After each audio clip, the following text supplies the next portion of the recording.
À nouveau, vous profitez de la présentation de votre compte administratif pour vous adresser un satisfecit général sur votre gestion et nous allons regarder ça de près ensemble. Après que nous avons pu apprécier lors du vote du budget primitif, nous n'en attendions pas moins de votre part, mais vous le comprendrez, il nous appartient aussi d'apporter des précisions nécessaires au rétablissement d'une vision plus conforme à la réalité et surtout à la réalité que vivent les habitants de cette région. Tout d'abord, vous nous félicitez d'un taux d'exécution global proche des 100%, vous l'avez dit, ce qui serait effectivement le signe d'une bonne gestion de votre part. Et je vous le dis tout de suite, Monsieur le Premier vice-président, tout en vous accordant le caractère sincère de ce budget, vous oubliez tout de même d'en préciser un certain nombre d'aspects. D'abord, sur ce taux d'exécution, il est essentiellement obtenu grâce à celui des dépenses de transport, qui représentent à elles seules près de 40% du budget total. Et vous oubliez aussi de préciser dans votre rapport que si vous obtenez un tel taux d'exécution, c'est aussi et surtout grâce aux moyens déployés dans le CPER sur le volet mobilité multimodale. Vous arrivez donc à nous expliquer dans certains interviews, notamment de la présidente de région publiée lundi, que, je cite, l'État est un mauvais payeur, mais dans le même temps, vous arrivez à nous démontrer dans vos rapports que c'est cet État même qui vous permet d'atteindre les objectifs d'exécution et non pas votre gestion.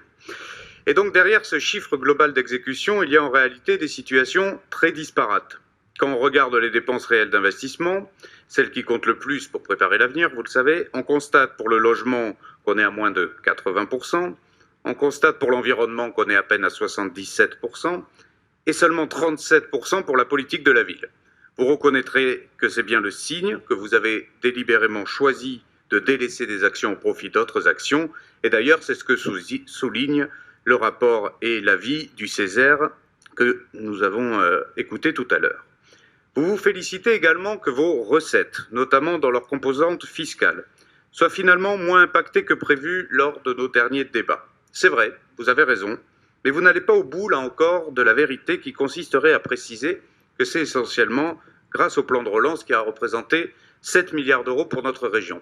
Ce plan de relance, nous ne l'avons à aucun moment vu mentionné dans tous les derniers rapports ayant trait aux finances publiques concernant le Conseil régional, que ce soit sur le budget, que ce soit aujourd'hui sur le compte administratif. 7 milliards d'euros systématiquement passés à la trappe, probablement pour des raisons d'affichage entre la région et l'État. Reconnaissez que c'est quand même dommage. Alors, j'anticipe votre réponse, Monsieur le Vice-président, puisque nous commençons à nous connaître. Vous allez me dire que c'est encore l'hôpital qui se moque de la charité quand on demande 10 milliards d'euros d'économies sur les collectivités locales, etc., etc. C'est justement assez baroque de considérer qu'on se targue d'une bonne gestion quand on ne sait pas soi-même démontrer que les collectivités locales, aux côtés de l'État, doivent évidemment participer non pas à une baisse des dépenses de fonctionnement, en aucun cas une baisse, mais une maîtrise du rythme d'augmentation de ces mêmes dépenses de fonctionnement. Et je suis sûr qu'au fond, à la fois en tant que maire et en tant que premier vice-président, vous serez d'accord avec mon propos. C'est pareil pour le sujet du transfert entre CVAE et TVA. On a déjà eu cet échange, vous et moi, pardon de le répéter, vous dites une contre-vérité.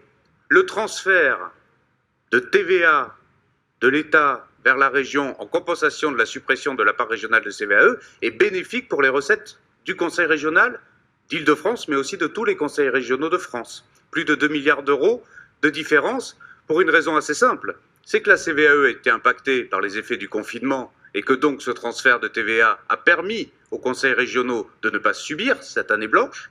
Et puis surtout, la TVA a une dynamique fiscale plus importante que la CVAE. Et ça aussi, vous le savez, et vous continuez à omettre de le dire, mais surtout à dire l'exact inverse, puisque vous avez maintenu que ce transfert de TVA était défavorable aux finances de la région, ce qui est faux.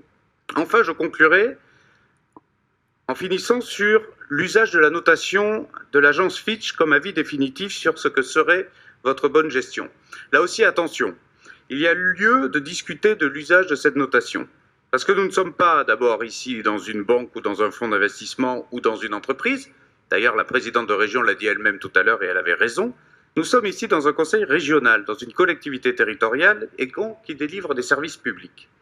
C'est donc comme tel que sa gestion doit être appréciée et c'est notamment le rôle des chambres régionales des comptes alors d'en juger le bon fonctionnement et surtout la bonne gestion. Il faut conclure, s'il vous plaît. Et je conclurai, Monsieur le Président de séance, en disant que ces mêmes chambres régionales ont rendu 4 rapports négatifs sur la régularité, sur la performance de votre action, et au final, c'est bien cela, la réalité de votre gestion.